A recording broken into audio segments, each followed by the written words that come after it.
Hey, Steven, I'm gonna play Be My Love. But before I play it, I'm going to talk about the two versions of the song that I heard, as well as something that I discovered about the melody and how similar it is to a melody of another song. Um, so I found out about the song from a Keith Jarrett interview where he's talking about stuff he's played recently, and he plays this song. It's very nice, and then he talks about the Mario Alonso version and why he doesn't like that. And it's kind of funny actually. He doesn't like the Mario Alonso version, even not for the reasons why I don't like it. I don't like it because I come at him prejudiced actually, as one of those opera singers of his generation who kind of debase the art form opera itself and just pick out morsels and discard the context from which it comes from, and not give it the respect that I think it deserves.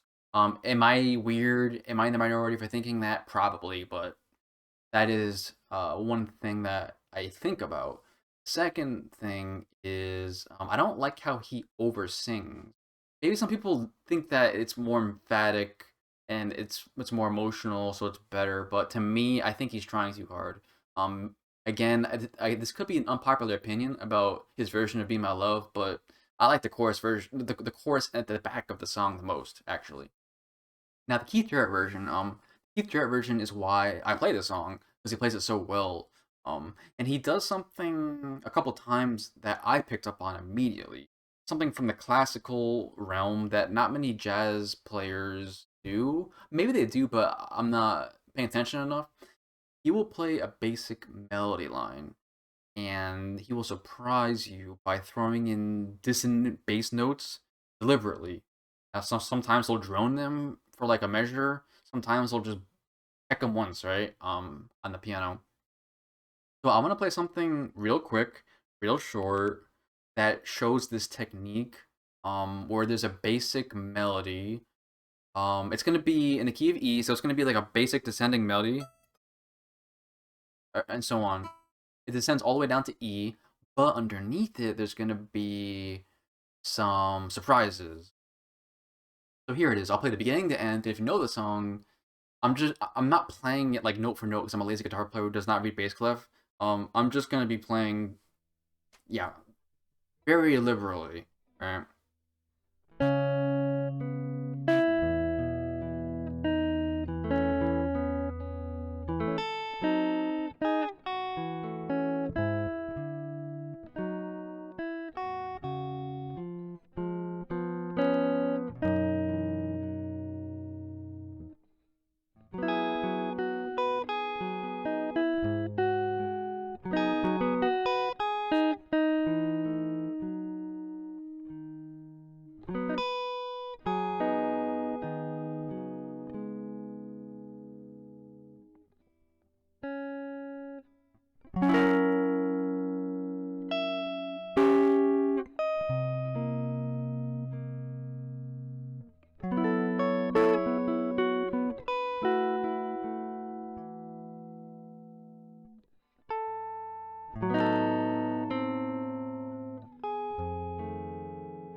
Very nice.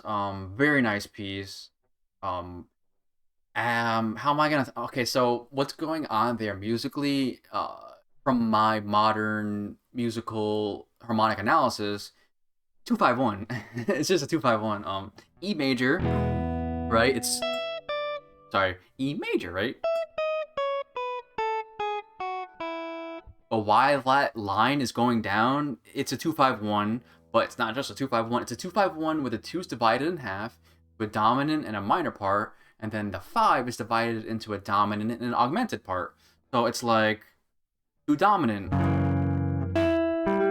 flat nine, dominant, the two minor, to the five dominant,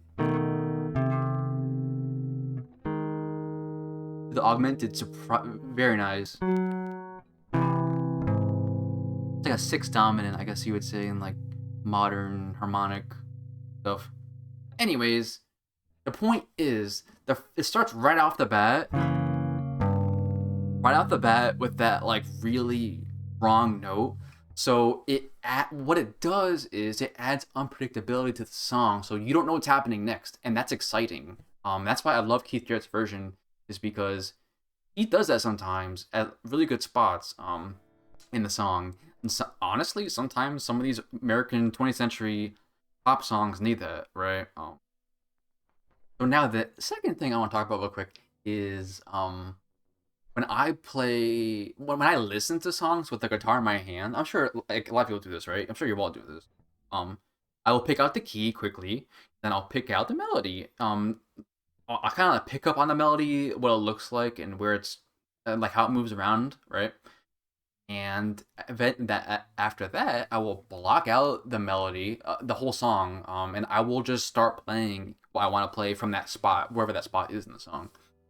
And I did that with this song, and I started playing something that I knew unconsciously, but it's one of those things where you don't know what you're playing is for a while. You kind of think about it while playing, right? So here is Mario Lanza key, D flat. He sings the song in D flat,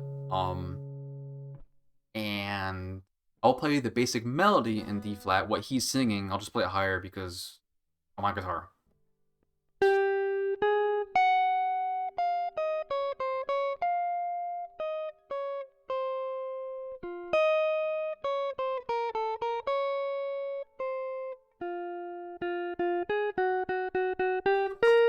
And so on, right? The point is that's the basic melody in D flat. That's his key. Now I'm gonna play the melody to it, the mystery song, which I subconsciously started playing.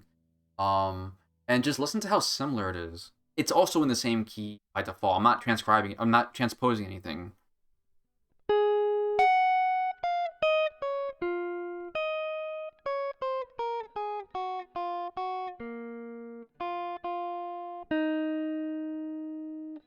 And it repeats like and so on. Yeah. Anyways, the point is they both start like this. The first breath, the first line is, and the other one is,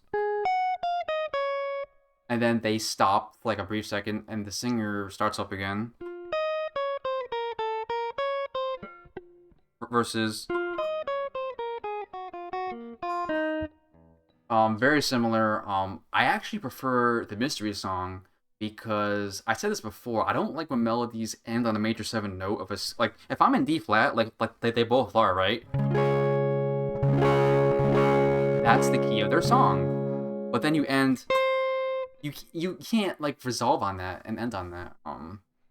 Very difficult, right? Anyways, oh yeah, what's the song? Duh.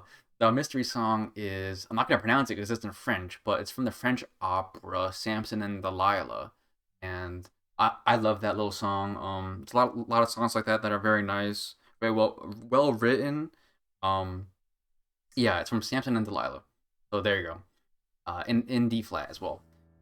Anyways, I guess I'll play the song now. I'm gonna play in Keith Jarrett's key because I don't know, it just sounds nice. It's an A flat, which I like. I love the key of A flat on guitar. People don't like it. I like keys where there's no open notes because fretted notes sound so different than open notes. I don't know why it doesn't bother people, but I like all fretted notes or all open notes. In this case, all fretted, right? Anyways, yeah, Be My Love.